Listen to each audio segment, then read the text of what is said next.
Thank you, Chairman. Again, Aaron Vanoy, Director of Planning and Development Services. So we're just going to kind of go over just a few things in our zoning ordinance and why planners do zoning ordinance. The first thing I really want to mention is that most of the time, the citizens always think about zoning, and that's all that planning maybe does, but planning does a lot more than that. Obviously, you saw subdivision things this morning. We do a lot of land development.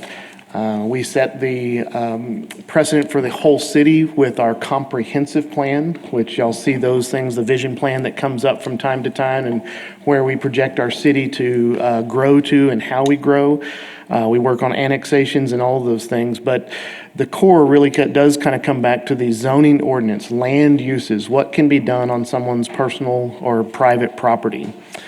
So I just want to give some highlights. So under the Texas Local Government Code, Chapter 211, that's what kind of gives us the powers to do zoning as a city. We go through there, and it's really about the public health, safety, morals, and general welfare, and then protecting and preserving places and areas of historical, cultural, and architectural importance and significance. So you can see how we work through the cultural district, we work through short-term rentals, we look through the sign ordinance, but it's really about the public health, safety, morals, and general welfare, and then protecting and preserving those places. And so safety is circulation, just like on the Beauregard project. What is that vehicle circulation? If we start adding, 25 citizens there that have got 12 vehicles, how does that impact that intersection? And so that's what our team looks at. Public health, you think about, so the industrial area we just looked at. So if there was a concrete batch plant out there that may make a lot of aerosols, and depending on our prevailing winds, does that blow across a neighborhood? Does that impact their public health in some way? Are we making sure that we have sewer and water in all of our areas to satisfy our needs? Those types of things. So again, the Texas Code gives us that. Interestingly enough, we're one of the cities that has had zoning for a long, long time. In the 50s, we adopted our first zoning ordinance, or our zoning code. It's been updated a few times, not that many times, but it was updated in 96, and then our most current version we have is 2000.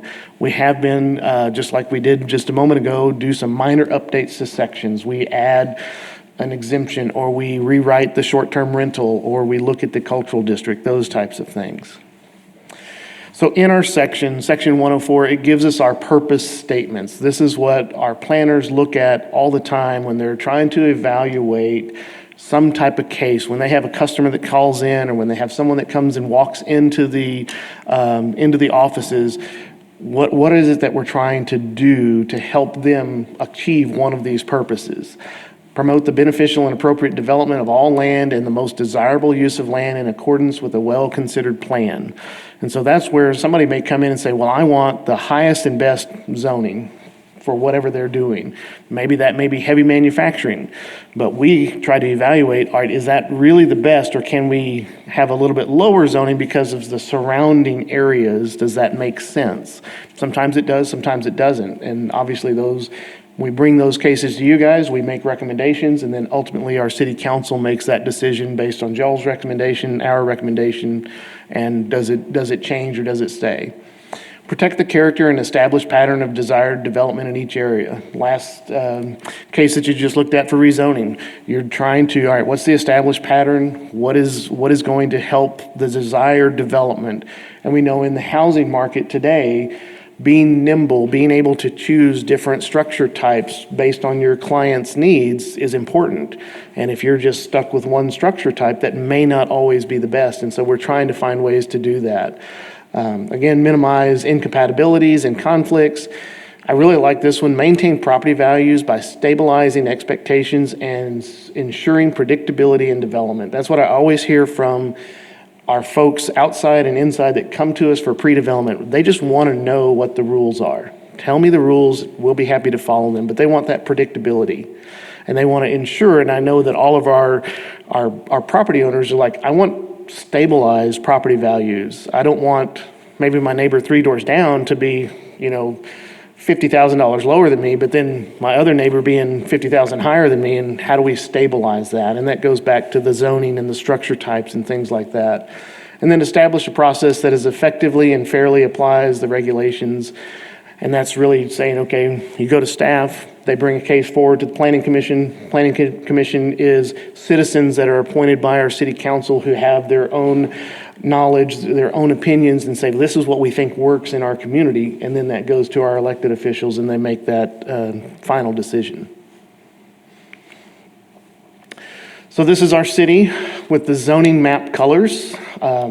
Obviously, you can see that we did a lot of corridor zoning. If you've lived here for any amount of time, you usually can probably pick out where our corridors are. You see Chadburn going up there and Bryant, and of course you see Knickerbocker and Sherwood Way. You can kind of see Houston Hart, and then of course this area out here with 67 headed out to Mertzen. Now all those colors mean different things. The biggest thing, and it's hard to distinguish between the yellow and the green, but most yellows, all the way up to the orange and the green, are residential. And so we are a residential community. We are a neighborhood community. We have grown that way. I mean, we protect our neighborhoods, we like our neighborhoods.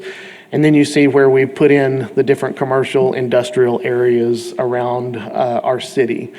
I think our goal in the next few years is knowing that there's a high potential for up here to the north somewhere away, an interstate coming through and connecting over on this side. Even if it's 25 years from now that it actually gets built, or 50 years from now, we have to start figuring out how we want that area to grow. Because what we don't want is all the businesses that are down here, maybe on Old Christoval Road in this area, if we zone some properties up there because the transportation is there, do they all move and now we have a bunch of vacant properties? So we have to just consider what is best for our community. And so that's one of the things. But the zoning map is very interesting. You can see there's a couple of pockets that we just don't have annexed in. Right here's one that's pretty noticeable, and then of course over here in Bentwood, there are some other areas that they look like they're vacant, but they're hatched. Those are actually our planned development districts.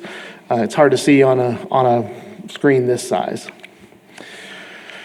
So before I move on to our zoning districts, is there any kind of discussion about the purpose of what we do? Any questions y'all have for us or city staff? Obviously, I'm also, talking to our general public that's out there. We'll be watching this on YouTube and things like that. And the three people here, two of which are staff. I think I probably just have more of a general comment about really kind of the one that you keyed in on, Aaron, on predictability and development. And I think that's the biggest thing that I had to kind of get my head around when I first got on the board, was thinking about the impact of the surrounding area when you do put a certain type of business or allow a certain intensity, and how those could potentially work together or be, detrimental to each other. So that's kind of the hardest thing to me to try to balance when you're thinking through some of these cases, is what, the potential impact for somebody and even future development too, by allowing like a concrete batch plant to go next to somewhere where somebody was planning to put a big residential development. I mean, Right. That would be pretty negative impact on that, those plans. So anyway, I think that's pretty pivotal to what we do in here whenever we're looking at the cases, is looking at all the surrounding areas and what the impact could be. Yeah. The biggest affordability challenge for residential or commercial is land development and predicting, all right, what is going to go around me if I choose this space? And how much is it going to cost me to get water, sewer, drainage, streets, whatever it is there? And those are the things that impact cost, affordability. And so we have to make sure that we're being very clear as a city to anybody inside or outside that wants to come and develop, here's what our rules are. And I think over time, that's one of our goals for our zoning ordinance is when we get down to our zoning districts, well, what can I really put there? Because that's what they want to know. You can tell them it's general commercial. Well, what does that mean? What kind of, can I put a Dollar General there? Can I put an automotive body shop there? What can I do? Because most people that are, whether they're mom and pop shops, they're saying, here's my product. I want to do this.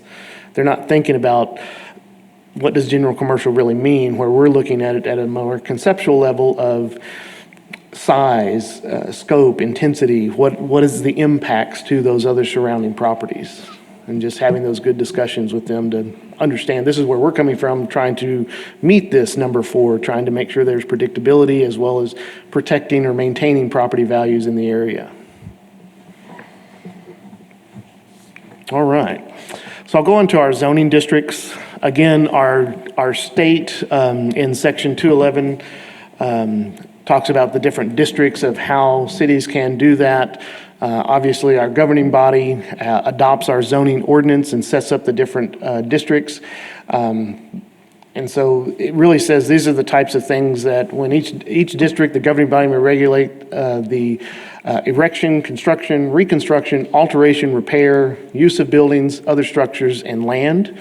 And then the other one is just talking about the types of kinds of buildings in a district. And so we even just talked about RM1 zoning. Well, we have a lot of structure types that you can put in there where RS1, it's just a single family house. And so those are the ways that we manage density. That's the way we manage traffic flow.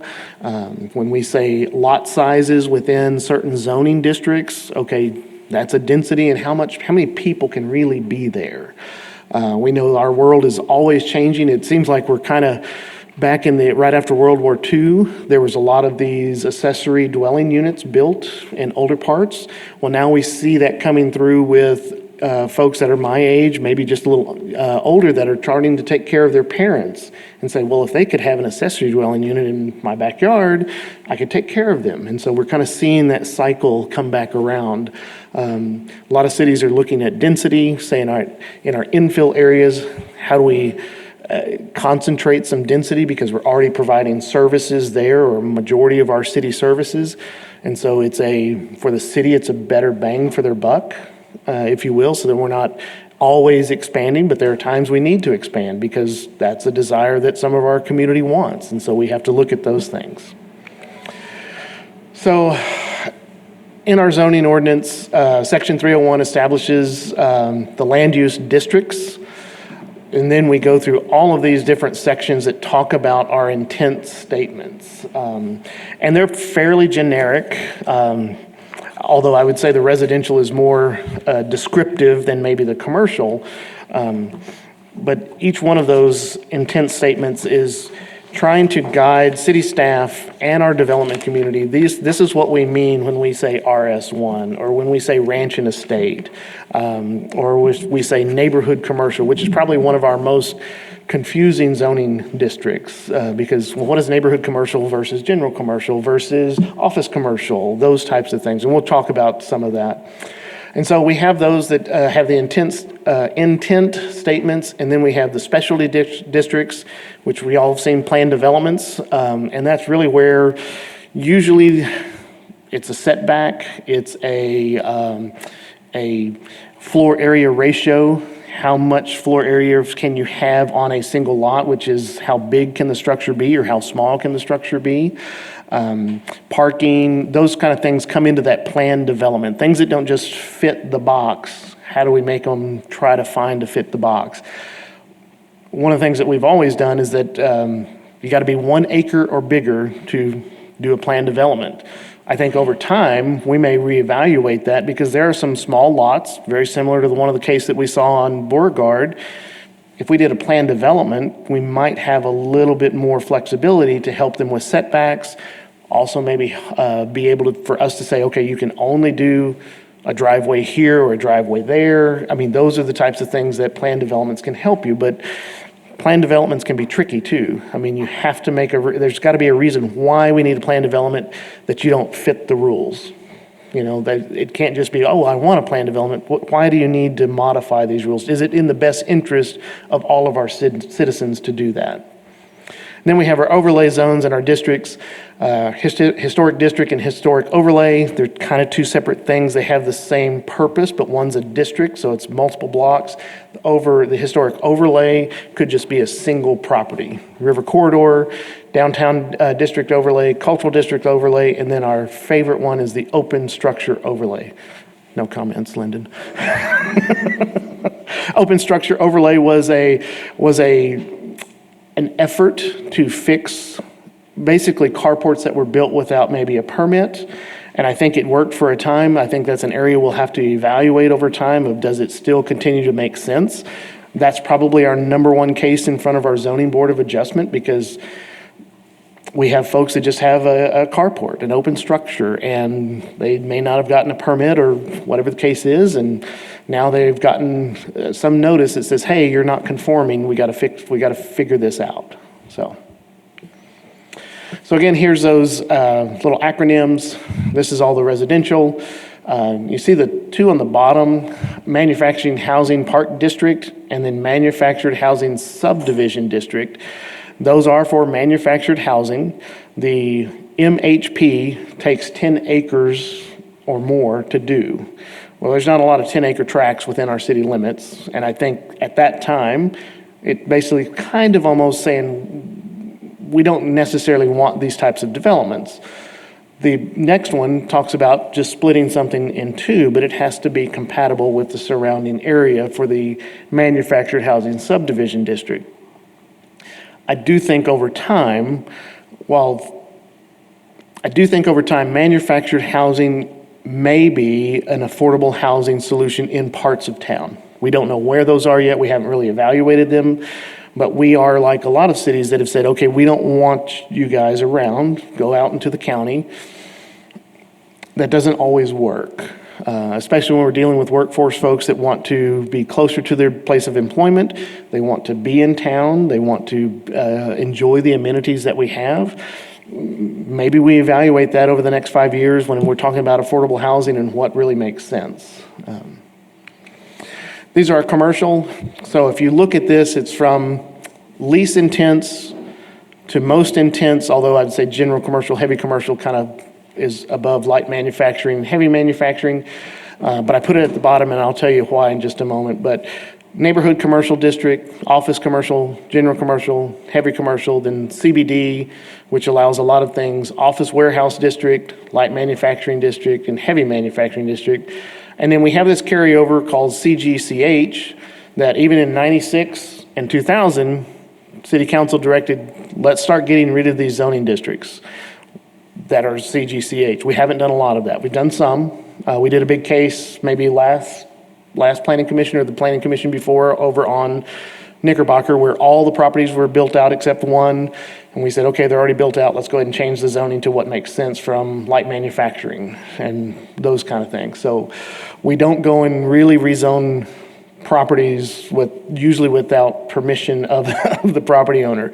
We could legally, but we just don't as a practice by our city do that very often unless we feel like there's some real imploring reason to. And then again, that comes back to you guys and then to City Council. So here's just some areas around. You can start seeing what the colors mean. So you see this is what I would love to call someday the Coliseum District up in this area, and really hope that area continue to grow and support our Coliseum and the activities there. But you can see it's towards the north end of town. You can see Chadburn that kind of cuts across there. Bryant comes around, swings around over on the left side. Interesting that we have ranch and estate in between those two corridors. That would be very unusual in most cities, that would be a little bit different in density. And then you have your RS1, and you can see just little pockets here and there with the yellow and the orange. Those are also residential style districts, but they're probably more, whether they're RS2 or you get to the orange, you get to RM1 and things like that. This is just a Sherwood Way corridor, just coming right out of downtown. You can get to the first curve there. You can see that it's been CGCH. I think somewhere along the way we might do a corridor study and say, all right, what do we need to do for this corridor? Because most of those buildings will always have challenges with parking. TxDOT would really like to take away all of that pull-in parking, and so we've got to find a way to zone it to where how do we help them without just tearing down buildings? Some of the buildings may need to be torn down, maybe not, but how do we still preserve the area? You can see, I think that first section might still be Angelo Heights, and then Santa Rita keeps coming back to the south. You can see there are some different zoning districts around the corridor, which is what you would normally see is as that corridor expands out, the zoning district becomes less and less intense. This is Houston Hart on the east side of town. You can see Shannon right over here that has a planned development in downtown. And then, of course, Houston Hart. You can see this heavy manufacturing, light manufacturing, and it is predominantly because of our railroad that goes through there. And we actually have some of those uses, particularly on the north side, but there are some uses on the south side through there. It's also where the East Angelo Draw comes through, which I've always thought this is something that cities have always done. And so the East Angelo Draw kind of comes in through here. You can kind of see the big culvert there and comes through and goes across Bell Street, trying to get back to the Concho River. For some reason, cities have always put heavy manufacturing and light manufacturing in floodplain areas. Not necessarily the smartest idea, but it's just what we do. Not sure why, but you talk about intensity and things that could be dangerous. Well, you really don't want those in your water supply, whether they run off or however. And those are things we just have to think about in our future when we're really planning our future for the next 50 years for our kids and grandkids that are going to be the leaders of tomorrow in our community. How are we protecting them and our resources? You can see over here as we get closer to the connection with the loop that comes around, we start getting a lot of different types of zonings in through there, trying to allow for one of the entrances of town to have different styles of development when you come in. So let's talk residential. It's designed for household living, usually centered around the number of primary structures. Primary structure is your living house. It talks about the different structure types. We talked about that of what kind of structure types can someone build in RS3, those types of things. Lot size requirements, setbacks, and overall density. RS districts can mix with the following commercial districts being up to neighborhood commercial, the central business district, and now in the cultural district. So those RS districts can mix with those things as well. Sometimes we'll always think that it's only RM and RM2 that can mix with commercial, but we see with our vision plan, if it's neighborhood right up next to them, they can mix in, particularly with the neighborhood commercial, neighborhood center, those types of things, as well as our central business district allows for single-family residential or higher intensities for residential as well. The RM districts, they can fit with almost everything except usually light manufacturing, heavy manufacturing. And that's really just because the separation of the types of intensity of the different uses. Doesn't mean they couldn't do it, it just means that usually that these are the ones that they will mix best with. So when we see something that maybe zone CGCH and somebody brings to us, hey, we want to do an RM district there, we think, okay, that's probably going to work because they probably have some general commercial stuff, they might have some heavy commercial stuff, and if these are people wanting to get to work easily, maybe they're wanting to go and shop easily, that they may not have as much disposable income and have two vehicles, they have one vehicle, and so they're sharing things. How do we make that easier for some of our workforce folks to get to where they need to be? So here's the challenging group is neighborhood or is commercial.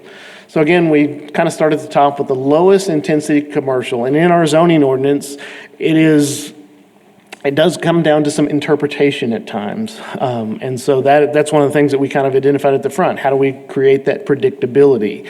And I think that's with training with staff, training with this group to be consistent about this type of land uses. But neighborhood commercial is limited retail and service for the routine needs of residents in the immediate neighborhood. So when I think of that, and we look at and we have allowed a Dollar General, for example, to go into Pauline, and they zoned neighborhood commercial because they're really there to satisfy the needs of that immediate neighborhood. Now, there may be other folks that come off of Pulliam and some areas that come over there because it may be convenient and close. But again, convenience stores, small restaurants without a drive-through, trying to lessen the intensity, small grocery, household goods, those things that are trying to service the routine needs of residents in an immediate neighborhood. So office commercial, And it specifically talks about development of business, professional, and financial offices. And so kind of vague.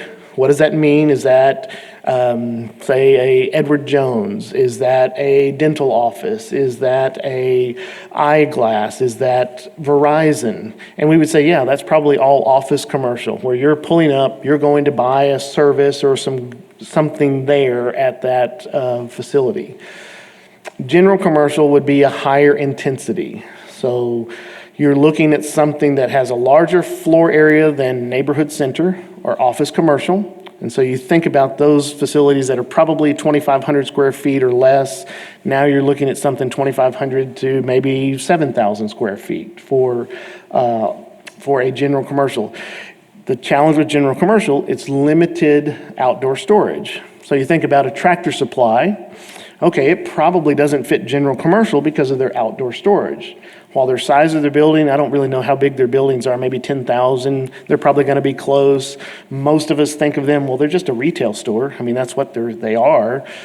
But under our zoning, it says they have a limited to 20% of outdoor storage. And so if they're a business that has outdoor storage, well, maybe heavy commercial is a better fit, like where a Lowe's and a Walmart would go, or maybe even an H-E-B because of the volume of the size of their building, the amount of people that are coming to them.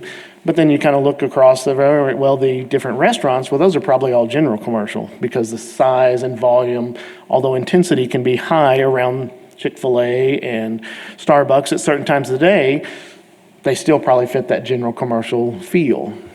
So heavy commercial is really the highest intensity commercial. So if you can think of, well, all right, what is commercial? But it's really designed of goods and services. What are we doing with goods and services that the consumer can get, whether it's the direct consumer or wholesaler?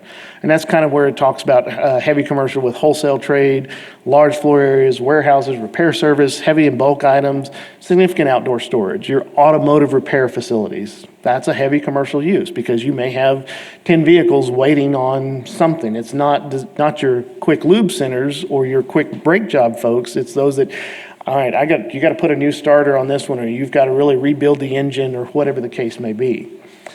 Central Business District, go ahead, ma'am. Yes. I was thinking about, like, what is the mall? The mall is general commercial, heavy commercial. It is CGCH. I just was kind of amazed at the amount of outdoor storage that the new Murdoch's has, and I was like, how is this? Well, that's because they have heavy commercial. It's unlimited outdoor storage. Okay. And so that's the challenge is for facilities like that. And I would say malls in general across the U.S. are trying, not just U.S., but trying to figure out how do you diversify and stay relevant, because not as many people go to the mall anymore. And that's why a lot of those stores have an outside entrance. They just want to run into that one and come back. Yeah. I would say from a pure planning standpoint, you wouldn't want all that outdoor storage there in a high profile area. At the same time, if they're successful, that may work out really well for our community. And so that's where we have to balance what is the best. The zoning allows it, so we're not going to stop it.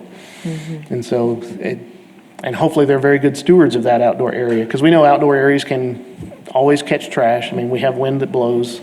Yeah. And so hopefully they're very good stewards of that. So our central business district, here basically on the north side of the Concho River, really everything except manufacturing, industrial, and heavy commercial. It also allows, and it specifically talks in there about recreation and entertainment. Our central business district really is one of our recreation and entertainment cores for our community.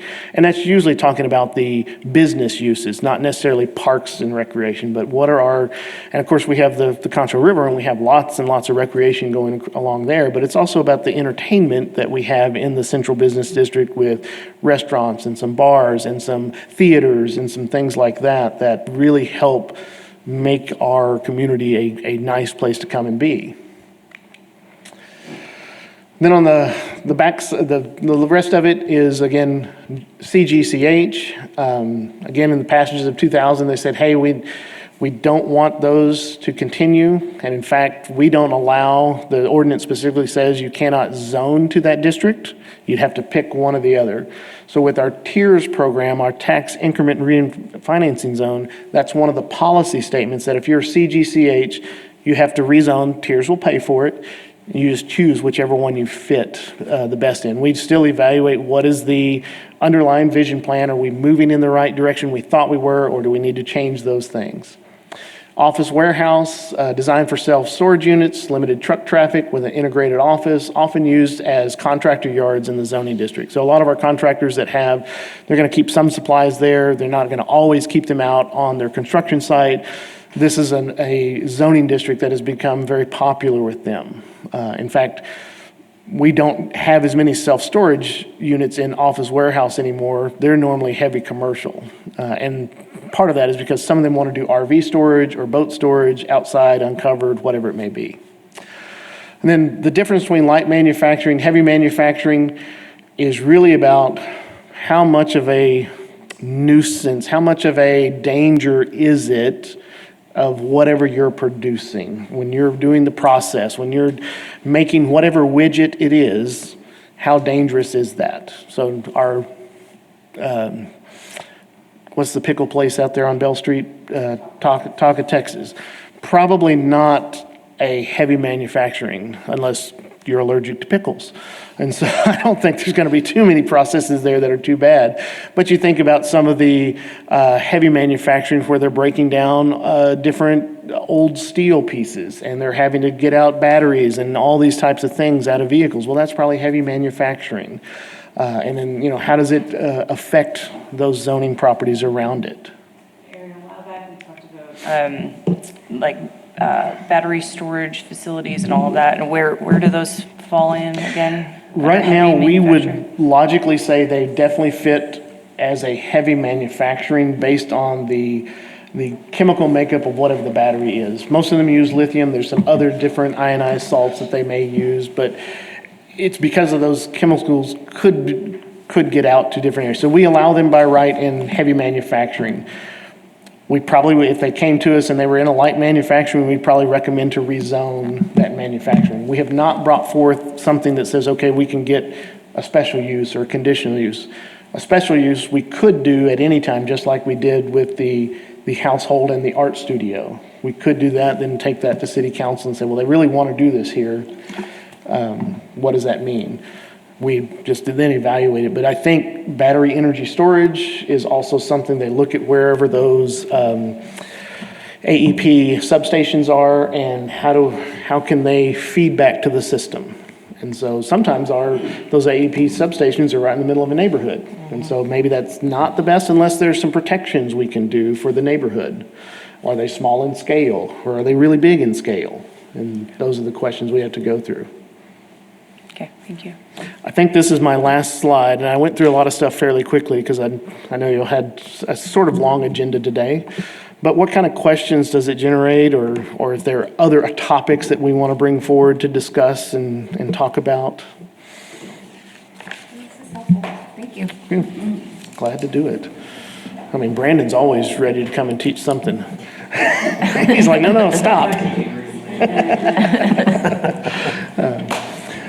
But if there's any time y'all want to, I mean, there's a whole nother subcategory of, we get these intent statements and then it breaks it down into even more detail and has this process that you go through for staff to say, all right, well, this is where we think it best fits. And then we bring it to you guys and say, we think it best fits here. Here's why. Here's our rationale. Y'all say, maybe we want to tweak it. Maybe we don't want to tweak it. We send it on to city council, or if it's y'all's decision, say, okay, this is what we want to do for our community. So it's really important that we all keep these things in mind, keep learning on them, and I think it all goes back to those purpose statements of, well, why are we here? And it's really for our community. And one thing that I always remind myself about, as well as staff about, is that this isn't always about just that individual that walked in. It's about what is that individual doing in that little neighborhood to be compatible. To work things out. And our staff has done a great job of trying to, how do we work things out to make this move forward? So I really appreciate their effort and the things that they do on a day-to-day basis. I mean, they're talking to citizens every single day. Can this work? And if not, where can it work? And they work through that all the time, so.